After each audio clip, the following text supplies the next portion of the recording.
नमस्कार, कैसे हैं आप सभी लोग। स्वागत है आपका सत्य पे सत्ता, यानी 7 खबरें और दिलचस्प जानकारियां एक साथ। सबसे पहले इससे शुरू करते हैं। आज पहले आपको बांग्लादेश में चिर निद्रा में लीन मोहम्मद यूनुस से मिलवाएंगे, जिन्हें न जलते हुए मकान दिखाई पड़ते हैं, न लोगों की चीख सुनाई देती है। क्रिसमस पर बांग्लादेश में कैसे कट्टरता के नए अध्याय लिखे गए, हिंदुओं के बाद कैसे ईसाइयों को टारगेट किया गया, इस पर सत्ता की कुंजी खोलेंगे। फिर आपको पाकिस्तान लेकर चलेंगे, जहां आज कयामत की रात हो सकती है। तालिबान के 15,000 लड़ाके पाकिस्तान की ओर कूच कर चुके हैं और उन्होंने पाकिस्तानी एयर स्ट्राइक के बदले में कत्लेआम मचाने की बड़ी तैयारी कर ली है। एक कुंजी इस पर भी है। फिर ईश्वर अल्लाह तेरो नाम वर्सेस जय श्री राम वाला कलेश दिखाएंगे।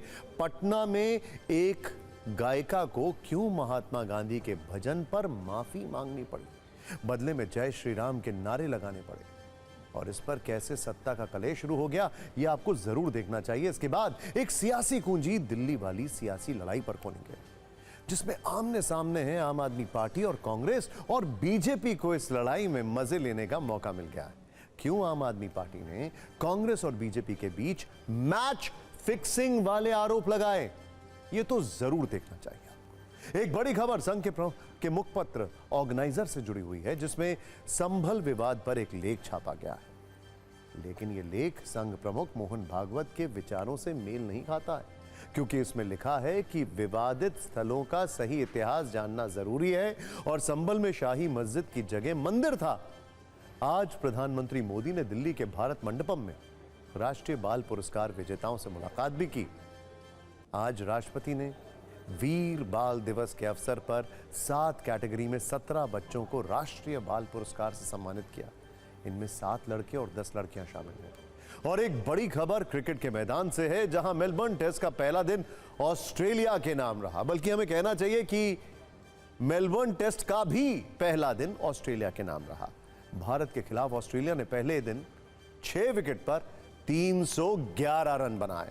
स्टीव स्मिथ 68 और कप्तान पैट कमिंस 8 रन पर नाबाद लौटे हैं। भारत की ओर से बुमराह ने 3 विकेट लिए हैं।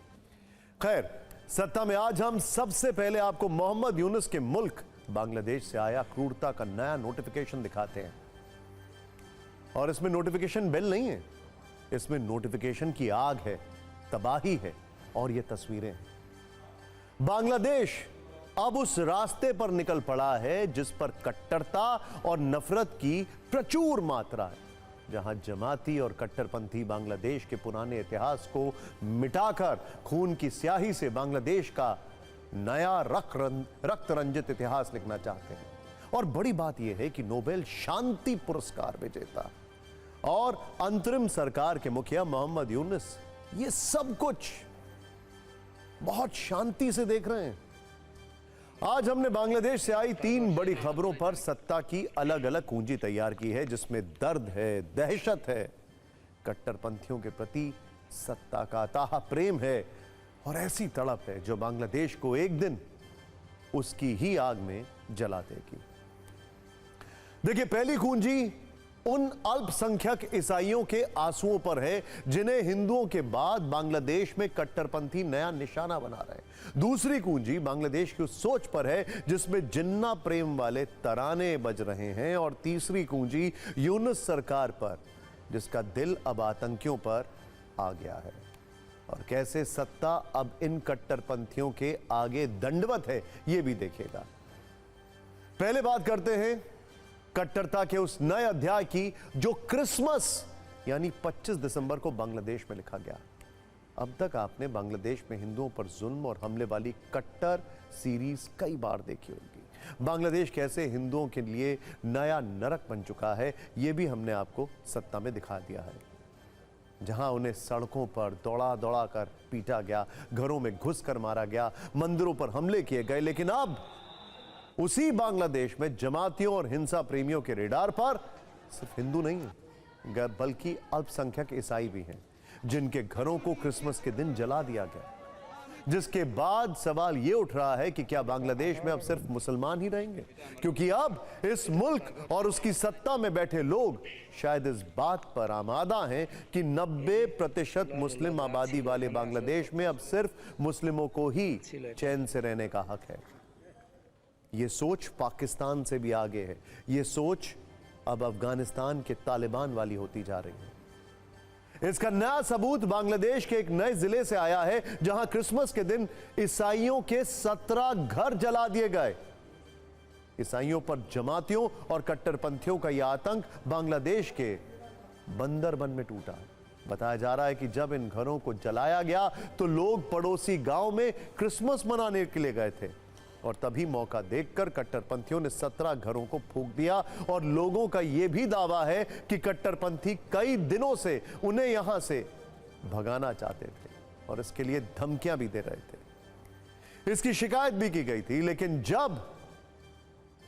जब खुद मोहम्मद यूनुस की आंखों पर कट्टरपंथियों के प्रति प्रेम वाला चश्मा चढ़ा हो तो भला बांग्लादेश में अल्पसंख्यकों की कौन सुनेगा।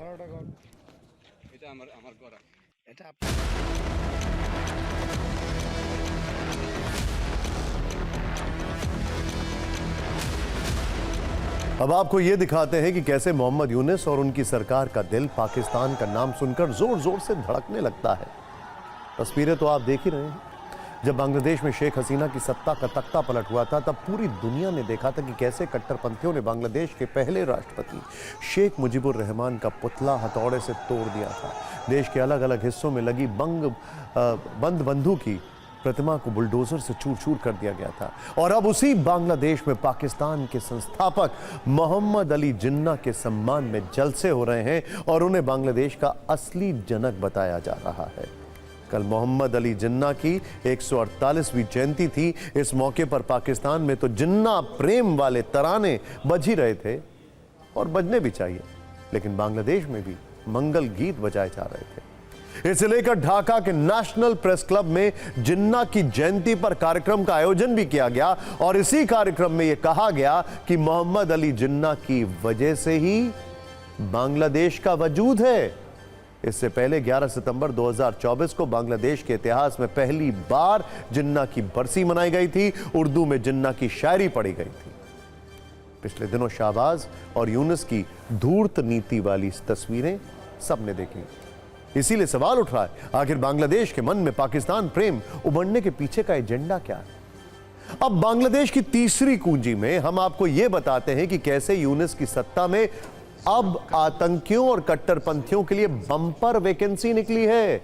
आतंकियों को जेल से आजाद करने के बाद यूनुस सरकार अब आतंकी संगठनों के सदस्यों को भी सत्ता में बड़ी जिम्मेदारी देने में जी जान से लग गई है। इसी प्रेम में आतंकवादी संगठन हिज़्ब उत तहरीर बांग्लादेश के संस्थापक नसीमुल गनी को देश का नया गृह सचिव नियुक्त किया गया है। और अब इस तरह ये लिस्ट जो है वो लंबी होती जा रही है। बांग्लादेश के अंतरिम सरकार के मुख्य सलाहकार और यूनुस के सहयोगियों में शामिल महफूज आलम का कनेक्शन भी आतंकी संगठन हिज़्ब उत तहरीर से रहा है, जबकि इससे पहले जमात इस्लामी से बैन हटाकर यूनुस ने यह बता दिया था कि बांग्लादेश में अब कट्टरपंथियों के अच्छे दिन आ गए हैं। आगे यही लोग बांग्लादेश की नीतियां और योजनाएं बनाएंगे और सेक्युलर विचार वाले लोगों को सताएंगे। बांग्लादेश में सब कुछ शुरू तो साजिश के तहत हुआ था, लेकिन लगता है कि मोहम्मद यूनुस को इसमें मजा आने लगा है। लेकिन यह याद रखना होगा कि यही आग एक दिन बांग्लादेश को जलाएगी और धीरे धीरे म्यांमार बॉर्डर की तरफ से चीजें अब बिगड़नी शुरू भी हो गई हैं। इनको नहीं भूलना चाहिए कि सीरिया में क्या चल रहा है अभी, और पाकिस्तान का हाल तो सभी जानते हैं। बांग्लादेश की खबर के बाद अब एक बहुत जरूरी सवाल, क्या 2024 खत्म होते होते दुनिया एक और युद्ध देखेगी?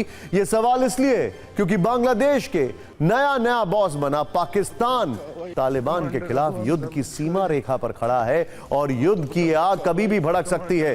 48 घंटे पहले पाकिस्तान ने अफगानिस्तान के पूर्वी पक्तिका प्रांत पर एयर स्ट्राइक की। 40 लोगों की मौत हो गई, जिसमें ज्यादातर महिलाएं और बच्चे थे।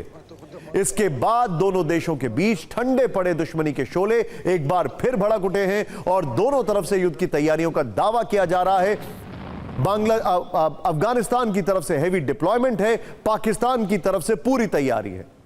सवाल है कि पिछले कुछ वर्षों में जिन युद्धों को भारत दूर से देख रहा था, किस तरह वही स्थिति खिसककर भारत के करीब आ गई है। और यह सवाल इसलिए है क्योंकि अफगानिस्तान पर पाकिस्तानी एयर स्ट्राइक के बाद तालिबान ने बदला लेने का ऐलान कर दिया है। सूत्रों के अनुसार तालिबान के 15,000 लड़ाके पाकिस्तान की ओर बढ़ रहे हैं। ये लड़ाके काबुल, कंधार और हेरात से खैबर पख्तूनवा के मीर अली बॉर्डर जा रहे हैं। पाकिस्तान ने भी मीर अली बॉर्डर पर बढ़ती गतिविधियों को देखते हुए सेना को अलर्ट कर दिया है। सीमा वाले इलाकों में सैनिकों की तैनाती बढ़ा दी गई है। स्थानीय लोगों में डर का माहौल है और स्थिति किसी बड़े संघर्ष का संकेत दे रही है।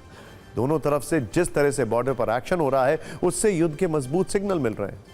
चिंता की बात यह है कि पाकिस्तान और अफगानिस्तान के बीच में बातचीत जो है एक तरीके से स्टॉल्ड है। अब आगे क्या होगा? दरअसल पाकिस्तान अक्सर यह आरोप लगाता है कि तहरीके तालिबान अफगानिस्तान की जमीन से पाकिस्तान में आतंकी हमले करता है। पाकिस्तान के इन आरोपों को अफगानिस्तान ने खारिज कर दिया और इसके जवाब में पाकिस्तान थोड़े थोड़े अंतराल पर अफगानिस्तान में अलग अलग तरह से हमले करता रहा है। इस बार भी पाकिस्तान ने ऐसा ही हमला किया, लेकिन इसकी तीव्रता ज्यादा थी। 46 लोगों की मौत हो गई। पाकिस्तान पर आरोप लग रहे हैं कि उसने जानबूझकर ईस्टर्न प्रोविंस में अफगानिस्तान के पक्तिका प्रांत के बरमल जिले में उन 4 जगहों पर हमले किए जहां शरणार्थी रह रहे थे। पाकिस्तान का कहना है कि उसके हमले में मारे गए लोग आतंकवादी थे, जबकि अफगानिस्तान का आरोप है कि पाकिस्तानी एयर स्ट्राइक में महिलाओं और बच्चों समेत आम नागरिक मारे गए हैं। पाकिस्तानी हमले से अफगानिस्तान की सरकार बेहद नाराज है। वो ये कह रही है कि इस तरह के एक तरफा कदम किसी समस्या का समाधान नहीं है। इस एयर स्ट्राइक का जवाब दिया जाएगा। दोनों मुल्कों के बीच नॉनस्टॉप, आपको बता दें, शेलिंग भी होती है, फायरिंग भी होती है।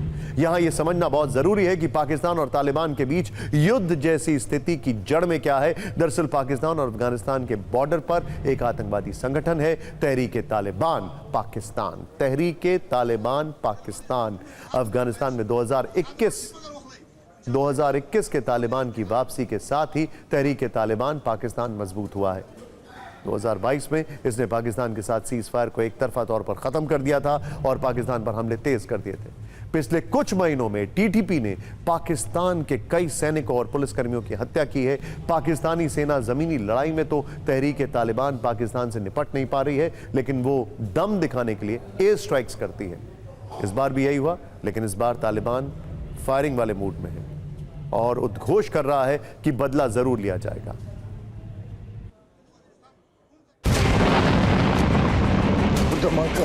कमांडर अबू हमजा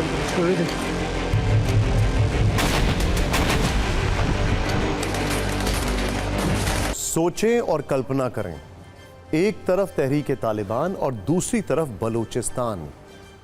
पाकिस्तान अपने मुल्क में ही नहीं निपट पा रहा है। क्या यह एक और सीरिया होने वाला है? सोचिए। सवाल यह है कि अगर किसी कारण स्थिति बेकाबू हुई और युद्ध हुआ तो क्या होगा?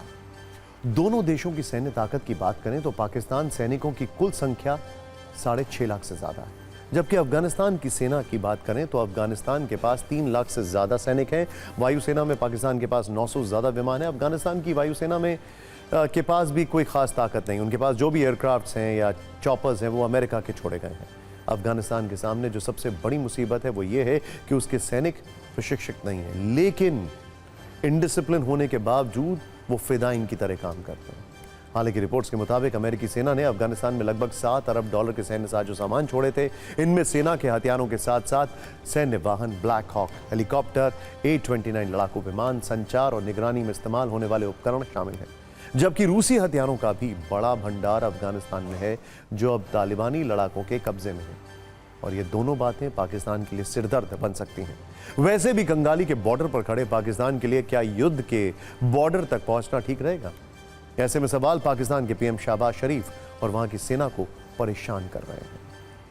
पिछले कुछ वर्षों में हुए अगर युद्धों का इतिहास देखें तो 2020 में आर्मेनिया और अजरबैजान का युद्ध हुआ, जिसका एक एक्सटेंशन सितंबर 2022 में भी हुआ। इसके अलावा 2022 में ही रूस और यूक्रेन के बीच युद्ध शुरू हुआ। फिर 2023 में इजराइल युद्ध के मैदान में हमास और हिजबुल्लाह से भिड़ा। 2024 में ईरान और हूती भी इजराइल के खिलाफ मैदान जंग में उतरे। लोकेशन के हिसाब से देखें तो अब युद्ध का अगला एपिसोड भारत के करीब आ गया है। हालांकि एक एपिसोड सीरिया का है, जहां थोड़ा सा युद्ध हुआ और पूरा टेक ओवर हो गया, और उसमें इन्वॉल्व था टर्की और इजराइल। इजराइल अटैक करने में और टर्की प्रोत्साहन देने में।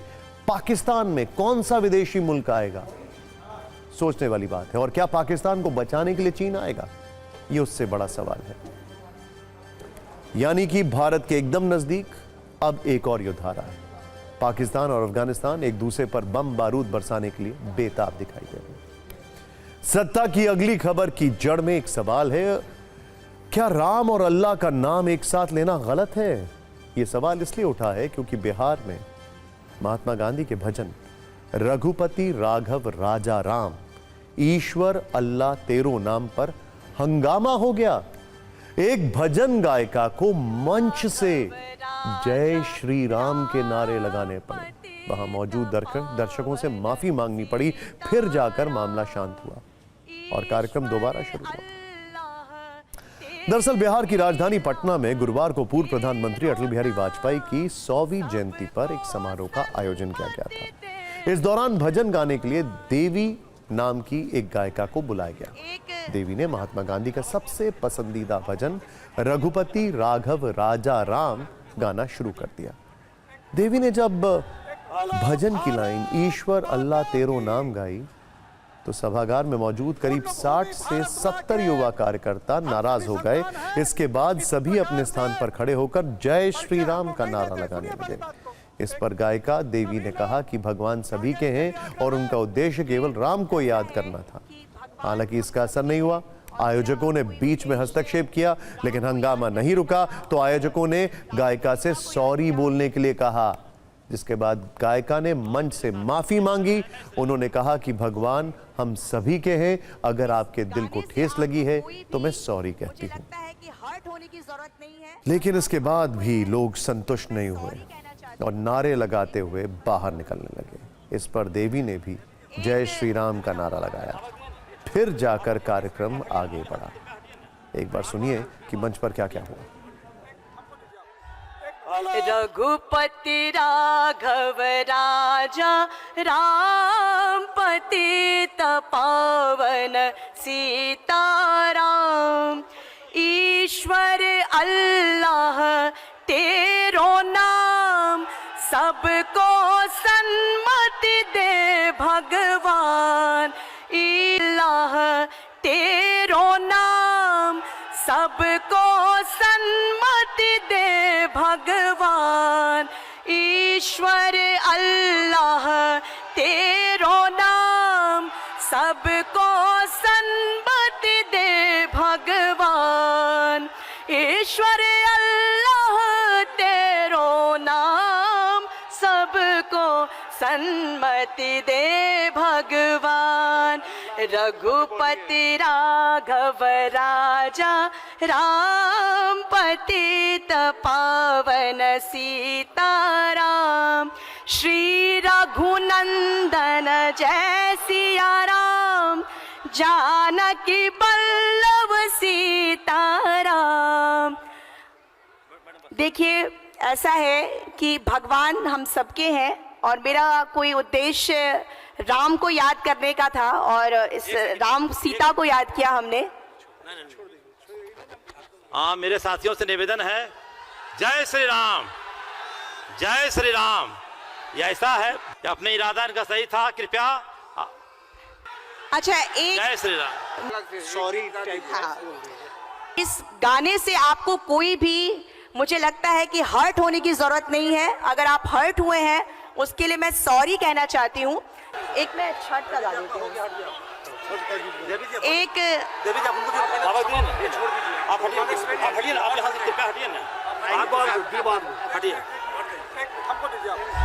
हेलो भारत माता की, पुण्य भूमि भारत मां के हम सभी संतान हैं। इस प्रकार से परिचय हम लोग नहीं देते। सुनिए पहली बात को, एक मिनट, सभी लोग, नागेश से भी आग्रह है, जब भारत, एक मिनट मैं बोल रहा हूं। जय श्री राम, जय श्री राम, जय श्री राम।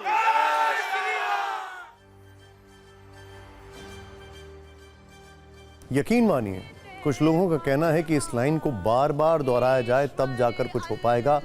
सबको सन्मति दे भगवान, बहुत जरूरी है। अब इस पर राजनीति हो रही है, इस पर भी राजनीति हो रही है। आरजेडी अध्यक्ष लालू प्रसाद यादव ने कहा है कि पटना में कल गायिका ने जब गांधी जी का भजन रघुपति राघव राजा राम गाया तो नीतीश कुमार के साथ ही भाजपाइयों ने हंगामा खड़ा कर दिया और भजन से ऊंची समझ के लोगों की भावनाएं आहत हो गईं।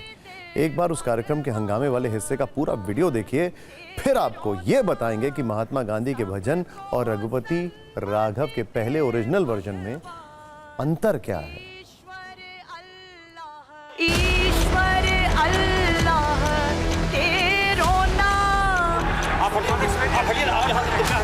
हाँ, मेरे साथियों से निवेदन है, जय श्री राम। कोई राम बोलता है, कोई अल्लाह बोलता है, लेकिन सबका तो उद्देश्य है भगवान, है ना। कई बार होता नहीं है, आपकी छोटी सी बात भी किसी को हर्ट हो जाती है, तो अगर हर्ट हुई है तो उसके लिए सॉरी। लेकिन मैं अपने सभी लोगों को कहना चाहती हूँ कि आप सभी लोगों को मानवता का धर्म जो है उसको अपनाना चाहिए। अगर आप हर्ट हुए हैं उसके लिए मैं सॉरी कहना चाहती हूँ। मेरा मानना है कि किसी भी प्रकार का गाने को जो है इतनी गंभीरता से नहीं लेना चाहिए, और वो भी अटल जी जैसे व्यक्तित्व के जयंती के अवसर पर, उनके जन्म शताब्दी के अवसर पर गाना होता है। उसमें सब लोगों का जो है चर्चा होती है गाने में, तो मुझे लगता है कि आपत्ति करना, और किन लोगों ने किया है मुझे नहीं मालूम, लेकिन आपत्ति नहीं होना चाहिए। देवी गायिका ने अपनी बात रखी और गांधी जी के विचार को रखा, तो इनको गांधी का विचार इसलिए पसंद नहीं है कि ये गॉडसेवादी लोग हैं। जो गॉडसेवादी है वो गांधी के विचार को पसंद नहीं कर सकते। दरअसल रघुपति राघव राजा राम भजन की वास्तविक पंक्तियां महात्मा गांधी के भजन की पंक्तियों से अलग हैं। रघुपति राघव राजा राम भजन का मूल स्वरूप लक्ष्मणाचार्य की रचना श्री राम रामायणम से लिया गया है। यह भगवान राम की महिमा का गुणगान करता है। हालांकि कुछ और अपुष्ट दावे भी मिलते हैं जिनमें बताया गया है कि यह भजन 17वीं शताब्दी के मराठी संत समर्थ रामदास की लेखनी से प्रेरित है। महात्मा गांधी ने रघुपति राघव राजा राम को सिर्फ एक भक्ति गीत के रूप में नहीं, बल्कि एक सामाजिक और राजनीतिक संदेश के रूप में प्रचारित किया।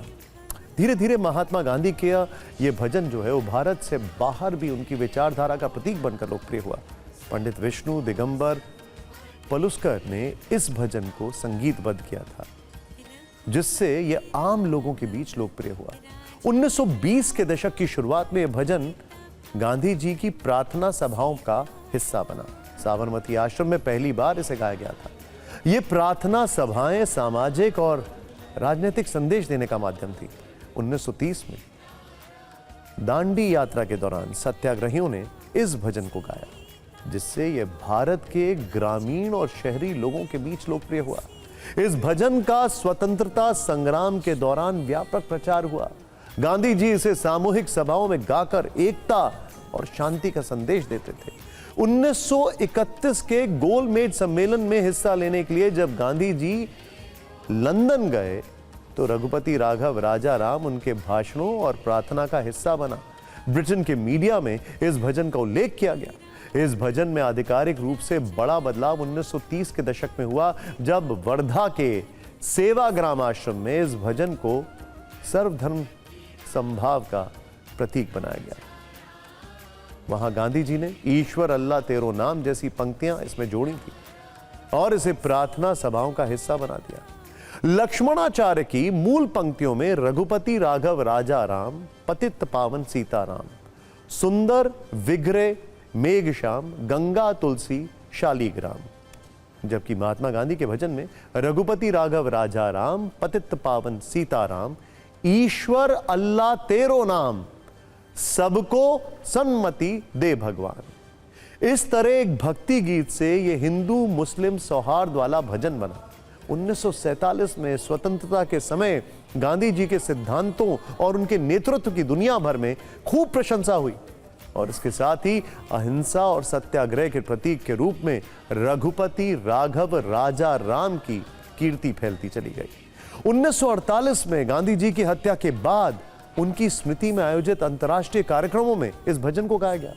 1982 में आई रिचर्ड एटनबरो की फिल्म गांधी में इस भजन को प्रमुखता से दिखाया गया। इसके साथ ही कई विदेशी और देशी कलाकारों ने इसे संगीतबद्ध किया, इसे अपना स्वर दिया, जिससे यह भजन एक वैश्विक धरोहर बन गया। यह भजन आज भी अहिंसा और समावेशी संस्कृति का प्रतीक बना हुआ है। खैर, सत्ता में अब खबरों का जो स्टीयरिंग है दिल्ली की सियासत की ओर मोड़ते हैं, जहां 1 वर्ष पुरानी दोस्ती में अब दरारें दिख रही हैं, अंग्रेजी में जिन्हें फॉल्ट लाइंस कहते हैं। और इस दरार की वजह है दिल्ली चुनाव में सत्ता की महत्वाकांक्षा। 2024 के लोकसभा चुनाव आम आदमी पार्टी और कांग्रेस के साथ ही साथ दोस्ती की पिच साथ साथ खेल रहे थे। आज आम आदमी पार्टी ने उसी कांग्रेस पर बीजेपी के साथ मैच फिक्सिंग का आरोप लगा दिया है, जिससे एक नया सियासी कलेश शुरू हो गया है। मुझे वो पुराना डायलॉग याद आ रहा है, सब मिले हुए हैं जी। यह कलेश कांग्रेस नेता अजय माकन के बयान से शुरू हुआ। उन्होंने आम आदमी पार्टी की सरकार के खिलाफ एक आरोप पत्र निकाला था। इस दौरान उन्होंने दिल्ली के पूर्व सीएम अरविंद केजरीवाल को एंटी नेशनल बताया, जिसके जवाब में सीएम आतिशी ने दिल्ली में कांग्रेस पर बीजेपी से फंडिंग लेने का आरोप लगाया। अजय माकन ने आम आदमी पार्टी से गठबंधन को भूल बताते हुए यह भी कहा था कि केजरीवाल भरोसे लायक नहीं है, जिस पर आम आदमी पार्टी के सांसद संजय सिंह ने कहा कि अजय माकन बीजेपी की भेजी स्क्रिप्ट पढ़ रहे हैं। इन सब के बाद आम आदमी पार्टी ने ऐलान किया कि अगर माकन ने माफी नहीं मांगी तो वो इंडिया गठबंधन से कांग्रेस के एग्जिट प्लान पर भी काम करेगी। इस पूरे सियासी क्लेश और बयानों की तपिश को समझने के लिए सिर्फ कुछ सेकंड्स में हम आपको यह पूरी कहानी बताने जा रहे हैं। लेकिन समय बहुत तेजी से आगे बढ़ रहा है। आगे बढ़ने से पहले हम आपको सत्ता का एक रिमाइंडर दिखा देते हैं, क्योंकि अभी कुछ फंड का जिक्र हुआ जिसके बारे में अब आपको जानना चाहिए।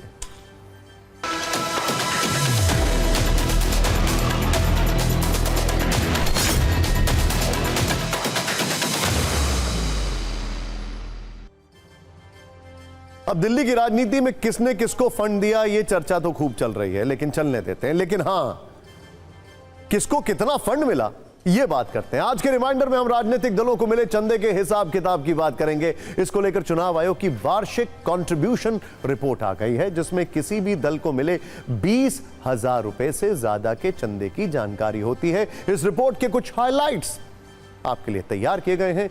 चंदे के मामले में इस बार भी बीजेपी ही पहले नंबर पर है। चुनाव आयोग की रिपोर्ट के मुताबिक, घंटी सुनिए आपने, भारतीय जनता पार्टी को वर्ष 2023-24 में 2244 करोड़ का चंदा मिला है, जो पिछले मिले चंदे से 3 गुना ज्यादा है।